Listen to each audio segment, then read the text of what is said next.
Up until now, we've been doing trigonometry with right angles, right triangles. Now we're going to learn how to use it with triangles that don't have a right angle, that can have any type of angles inside them. So the way we're going to do this is with the law of sines. And I know it's crazy, but you got to believe me that you can actually do this. So if you know the angle and the opposite side, like you know what this angle is and you know what the opposite side is, you can set it equal to the other ones, like this angle and this side, or this angle and this side. Or let's say you just know this one, you can find any of the other two. So this is going to be something, I know it says for your notebook, and that's probably something you should actually write in your notebook as well. There are really three types of triangles we're going to look at today. There's angle, angle, side, where you know one angle, the next angle, and then a side. Or you know an angle, then a side, and then an angle. It's angle, side, angle. And the third type, which is side, side, angle. So two sides in a row, then an angle. These first two are going to be super easy because there's only one type of triangle that you can get. This third one is the hard one because you can have 0 triangles, 1 triangle, or 2 triangles based on what you have. So we're going to first look at the first type with this example, which is angle, angle, side. So we have 2 angles and a side. So the first thing we're going to do is go ahead and draw that out. And when we draw it out, we're going to get something that looks like this. I just copied the picture from up here and then changed what those are. And you can do this basically every time you have angle, side, angle, or angle, angle, side. It's a solved triangle ABC, and all it wants me to do is find the rest of the sides, so find A and C, and it also wants me to find angle A. Okay, well, finding angle A is super easy because the triangle is 180 degrees, so we're just going to add those up, subtract it from 180. So 180 minus 132, and that's going to be 48. So that's super easy to find that third angle. Finding the sides, we're going to use the law of sines. And we really get to pick what we want to do, but we're going to have to use B because we know both dimensions. We know the angle and the side for B. So we have sine B, or sine 25, over 15. And if we want to find A, we're going to write sine 48 divided by A. We're going to cross multiply. So we have A sine 25 equals 15 times sine 48. Once again, we're going to use the calculator. Make sure your calculator's in the correct mode. Do a quick check. See, mine was in radians, and I want it to be in degrees because I'm talking about degrees. Radians are useful too, but not right now. So 15 times sine 48 divided by sine 25. And we get 26.37. So A equals 26.37. Now we want to find C. So I don't know, we can just use B again. Sine 25, it doesn't really matter. Sine 25 over 15 equals sine 107 over C, sorry, we don't know what that is. Cross multiply. And we're going to get, 15 times sine 107, which is 14.344. That's equal to C sine 25 divided by sine 25. Hopefully I can get some more space down here. It's always tricky. Okay, 14.344 divided by sine 25. And that's going to give me C is equal to 33.940. Okay, now it's time to talk about the SSA case, the side-side angle case, or angle side-side. I copied this from the textbook, and you definitely want to write this down as well. I know it's a lot of stuff to write down, but I'm really shrinking down the amount of materials you guys have to cover. I'm reading all of it and giving you just the stuff that you need to know. So you have two cases, really. The first case is where the A angle, or the angle you have, is obtuse. And in this case, you're going to evaluate the two sides that you're given. Remember, you have an angle and two sides. So if the angle is obtuse, that's greater than 90 degrees, you're going to say, okay, is the side across from A, so the A side, or the side across from the angle, is it less than or equal to B?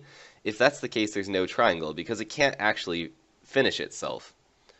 Then you'll say, okay, maybe A, the side across from the angle A is greater than B. In that case, there's one triangle.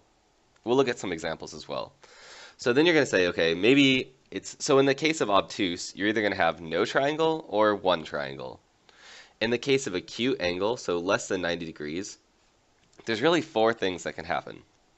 The first thing you're going to draw, so for all of these, you want to draw out something. You're going to sketch yourself out something, and I'll do some demos as well.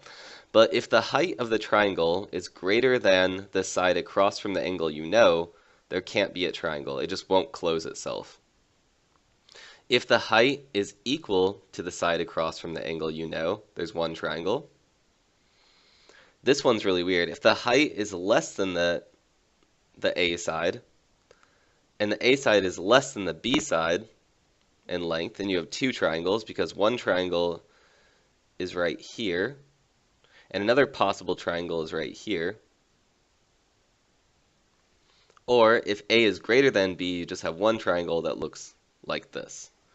So when you're talking about side-side angle, you can have no triangles, one triangle, or two triangles based on the information you have. So go ahead and jot all this down. Just pause the video, write this down, and then move on to my example. Here's my first example. It says solve triangle ABC with A equals 115, A equals 20, and B equals 11. So this is an obtuse triangle because the angle is obtuse. There can only be two situations, either no triangle or one triangle. In this case, there's one because A is greater than B, so it looks like this. Now, if we want to solve for the triangle, this whole section is about using the law of sines. So we're going to write sine 115 over 20 is equal to sine B. We don't know what that is yet. That's this angle. Divided by 11. Cross multiply. 11 times sine 115 equals 20 times sine B. Sorry guys, ran out of space. And we're going to go ahead and solve that. So 11 times sine 115 is 9. It's not staying up. 9.969 equals 20 times sine B. We have to divide by 20. So 9.969 divided by 20. 0.498. Now that's not an angle, so in order to solve for this, like we learned in section 13.4, we need to use the inverse sine function. So we'll hit second sine or inverse sine 0.498 to get that angle, which is 29.867 degrees equals B. Now using this information, we can find C, and we can find the side angle C, and we can find the side C just using the law of sines some more. But I'm not going to do that for you guys. You've already seen that earlier in this video, and you can refer back to that. Okay, this next example is where it starts to get tricky. So you need to be very, very careful when you're dealing with acute angles. Because remember, there could be 0 triangles, 1, or 2, and you need to determine which of those it is before solving the problem. The way to do this is to start by drawing like a half triangle, like 51 degrees. Then you know side B, the side next to it, is 5. Now we know A is 3.5, and basically we need to determine, is that long enough to complete the triangle? So the way to do that is to analyze the H in the middle. Now if you realize in creating H, we actually made a right triangle, so we can solve for H using the rules that we learned in the very beginning of this chapter. So we're going to say that's opposite over hypotenuse, sine 51 equals H over 5. That's opposite over hypotenuse. We're going to find out what that is. So 5 times sine 51 equals H. Let's go ahead and type that in really fast. 5 times sine 51. And it says H is equal to 3.885. And we're going to use that information to determine what type this is. So looking back at your notes, because you already wrote this down, or I'll just paste this here for you, we know that H is 3.885, and in this case, H is actually greater than A, because A is 3.5. So when H is greater than A, A is not long enough, and there's actually no triangle in this situation. So that's why it's so important to determine what H is before you start solving for an acute triangle. Okay, another example of an acute triangle.